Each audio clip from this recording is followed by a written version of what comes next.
Hi, everybody. This is Alan Ellman, the Blue Collar Investor, and welcome back to our Beginner's Corner Information Series, second edition. Today, we're going to be going through Lesson 7, Exit Strategies or Position Management.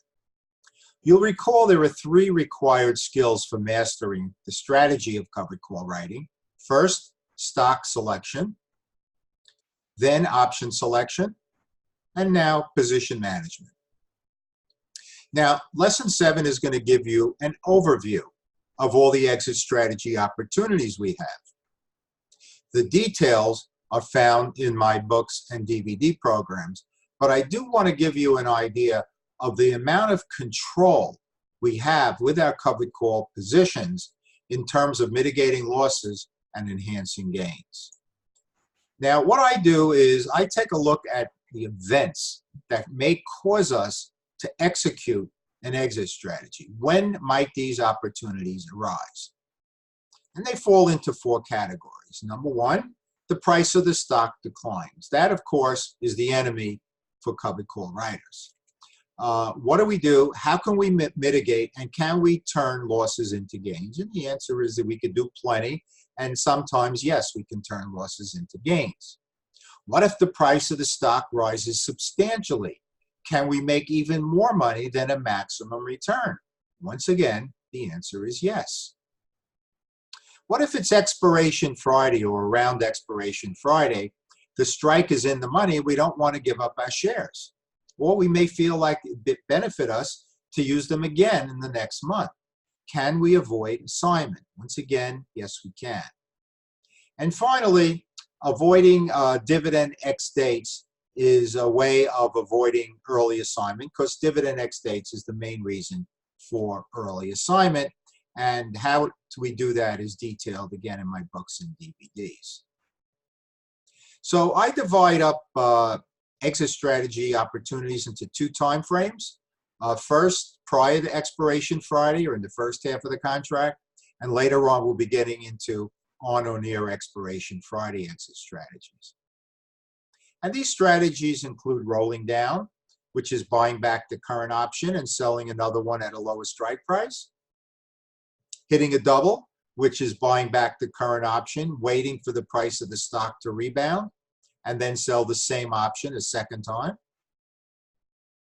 Unwinding the total position, I call that the mid-contract unwind exit strategy, when share price goes very high and we're looking to generate more than a maximum return. Converting dead money to cash profits, which means closing both legs of the trade, okay, buying back the option and then selling the stock when the stock is just not cooperating and we've just had it with the stock. And that can be executed at any time during the contract. All these exit strategies start out the same way, by buying back the option. So we sold the option, sell to open, and now we buy back the option, buy to close. Once again, we do this in two time frames. The first half of the contract prior to Expiration Friday, and on or near Expiration Friday when the strike price is in the money.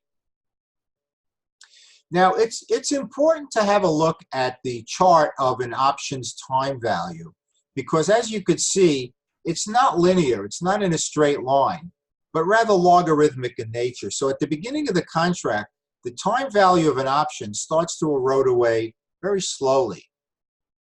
But in the latter part of the contract, it falls off a cliff. So where are the opportunities to get additional time value credit? It's in the yellow field, not so much in the brown field. So when you think about time value erosion of an option, you can use the analogy of buying a new car and pulling it out of the showroom. Right away, it starts losing money. As time goes on, it continues to lose money faster and faster. Now, because of the chart and the nature of time value erosion, that will dictate when we should buy back the option. I'm willing to spend more money in the yellow field than I am in the brown field.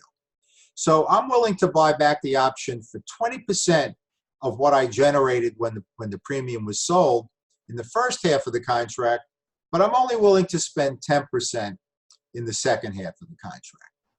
So had we sold the option for $2, I'm willing to buy it back at 40 cents or lower in the first half of the contract, but I'm only willing to spend 20% or lower in the second half of the contract.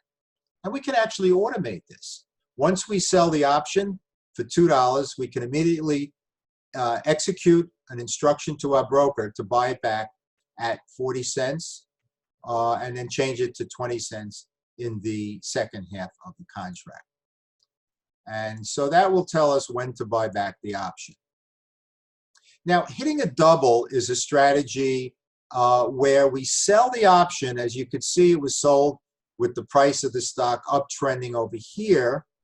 But then, despite all our screening, it goes down in price. It can happen. But because it's going down in price, the original premium of $2 also starts going down, and we can actually buy it back for 40 cents in this hypothetical, 20% of $2. Since it's early in the contract, we wait to see if the price rebounds, and in this hypothetical it did, and we're able to sell the same option for $1. So if we took that initial $2 and put it aside for a moment, the two steps we executed after that was a credit of $1 over here and a debit of 40 cents. So we had a net credit of $60 per contract, less some small trading commissions. 5 contracts, that's $300. So that's additional cash in our pocket for being prepared with this particular hitting a double exit strategy. Now, when we roll down, that's more of a bearish situation. We usually do this in the latter part of the contract. But the scenario here is, and this is a specific real-life example, World Wrestling Entertainment, ticker WWE, was bought over here at 100, and the 100 strike, I'm sorry, it was bought at 96.73, and the 100 strike was sold at $1.74. About a 1.8% 1-month return. What happens? Price of the stock goes down, and using the 20% guideline, we bought it back for 35 cents. Now, we were waiting to hit a double, but that didn't happen, folks. It kept going down. So we went to plan B, which was rolling down to the 85 strike, which generated $1.10. So this is a losing trade, but by rolling down, we got an additional credit of 110 minus 35, or $75 per contract. Nobody likes to lose money, but everybody, if they're going to lose money, likes to lose less money. And that's what rolling down will do for us. Now, converting dead money to cash profits means we've had it with the stock. It's underperforming. It didn't do what we anticipated. Over here, O'Reilly Automotive, ticker ORLY, was outperforming the S&P significantly. Now, had we entered a covered call trade at that point in time, it really looked like a good candidate. But what happens? It starts going down, and it goes down much quicker than the S&P 500. So it's underperforming the market substantially. That would be a situation where we may just say, you know what? I'm going to cut my losses. I'll realize my loss, but I'll take the cash from the sale of ORLY, enter a new position, and start to mitigate those losses. There comes a time when we just have to say, I'm losing on this particular trade, but I don't want to continue to lose. Let me move on to a better performer. Now, although we're talking about all these different exit strategies, most of the time we won't need any of them. Taking no action is probably the most common thing to do after we enter a trade. And when there's no reason to execute an exit strategy, we simply don't. In the latter part of the contract, there's very little chance to benefit because of that time value erosion graph that I showed you before. So frequently taking no action is the best thing to do in a situation, particularly in the latter part of a contract. Now I'm going to talk to you about probably the most complicated of the first half contract exit strategies, which I call the mid-contract unwind, or MCU exit strategy. And this is where the price of the stock goes up significantly. So let's have a look at this real life example here where I bought Thor Industries, THO, at 100 and sold the at the money 100 strike, generating $3. 3% initial 1 month time value return. What happens? Thor goes to the moon. 2 weeks later, it's 108.64, leaving the strike price $8.64 in the money. Now, what would it cost us to close?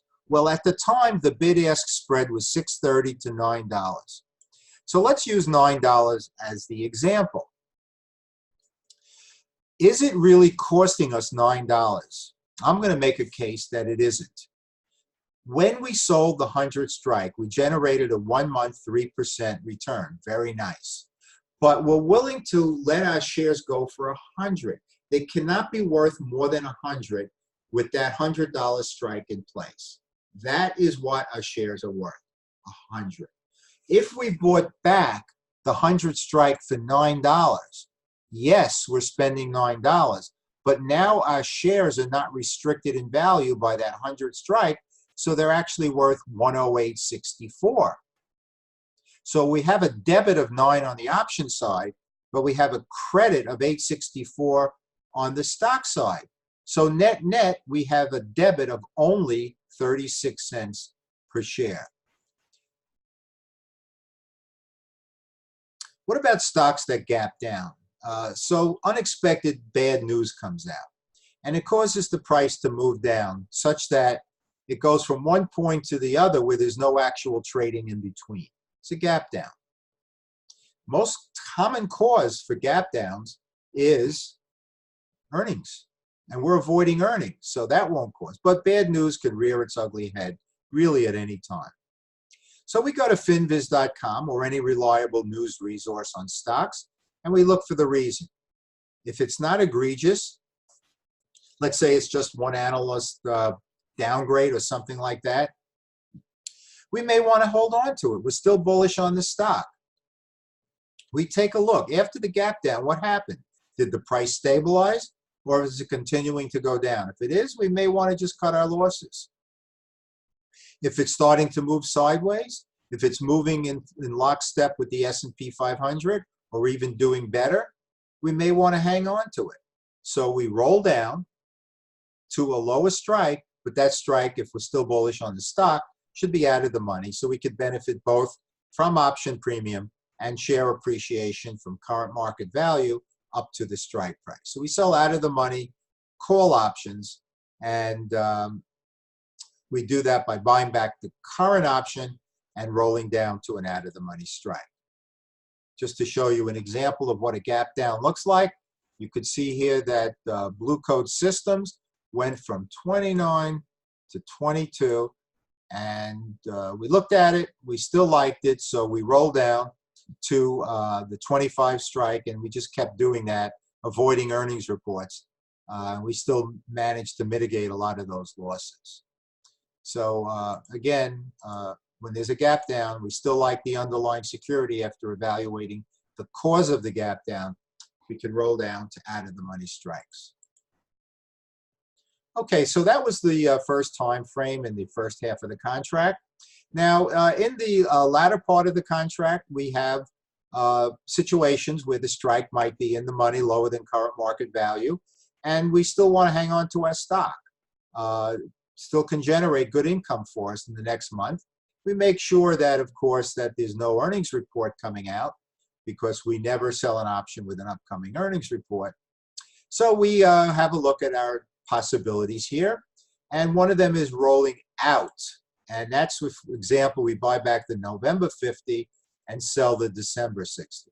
So we're just going out, but we're using the same strike. Now we can also roll out and up, and an example of that is we go from the November 50 to the December 55. So we're rolling out from November to December, and we're rolling up from the 50 to the 55. Again, make sure the stock still meets our system criteria, specifically no earnings report, and all exit strategies begin by buying back the option. Let's look at an example. Over here, we're going to roll the option with Biotelemetry, ticker BEAT, which I bought at 33.63, sold the out of the money 34 strike for $1.67. What happens at expiration as it's approaching? Price of the stock was up to 36.65, 265 higher than the strike price. So if we wanted to hang on to the shares, we would have to buy back that option. Now the cost to close is 310. That makes sense because of that 310, 265 is intrinsic value. That's the amount the 34 strike is lower than the 36.65, right? So that leaves 45 cents of time value. So 310 makes sense. Now it's going to cost us 310 to close. How much are we going to generate by selling the next month's 34 strike or rolling out? Well, the option chain told us 340. So right off the bat, we see we're only generating a net credit of 30 cents on a stock that's worth 34. That's less than 1%. We're probably not going to do it, but we'll run the math. The other choice is not to roll out to the 50 strike, but to roll out and up to the 37 strike. That's out of the money compared to the current market value of 36.65. That generates $1.50. Well, on first glance, we're saying, wait a minute, we're spending $3.10 to close, and we're generating $1.50 to open the next month's option. We're losing $1.60. Well, we are losing $1.60 on the option side, but let's have a look at the stock side now. When we have that 34 strike in place, that's the most our shares can be worth. When we buy back the 34 call, our share value now moves up to current market value, 36.65. So we're gaining 265 in share value. All right, what do? Well, let's feed that into the Ellman Calculator, and specifically the What Now tab. And let's first look at rolling out. So when we're rolling out, we know we're just going from the same strike in 1 month to the same strike the next month, the 34 strike in this case. Now remember I said we had a net credit of $30 per contract, which is less than 1%, 0.88%. We're probably not going to do that. What about rolling out and up? Well, we have a loss on the options side of $1.60. But we have an unrealized gain on the stock side of $2.65. Because with the strike in place, our shares are only worth 34. But now they're worth current market value of 36.65. So we're plus 265 on the stock side. We're minus 160 on the option side. So our net return without the stock moving up to the strike is 309. If it moves up to the strike, it's 4.12, 1 month return. So in this particular case, I would give no consideration to rolling out to the 34 strike. But if I really like the stock, I would give serious consideration to you rolling out and up to the 37 strike.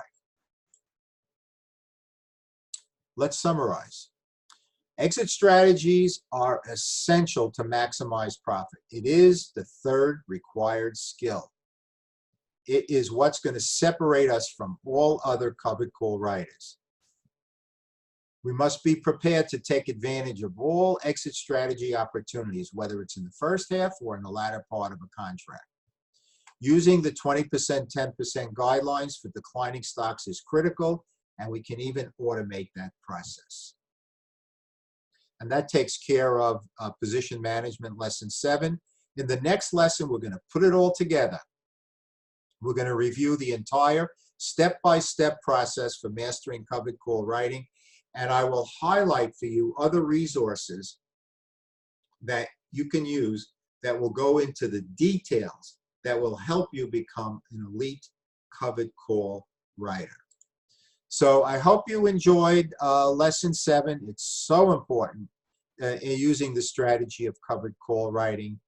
So I hope you enjoyed it, and of course, most importantly, I hope you benefit from it. So as always, this is Alan Ellman, the Blue Collar Investor. Take care, everybody.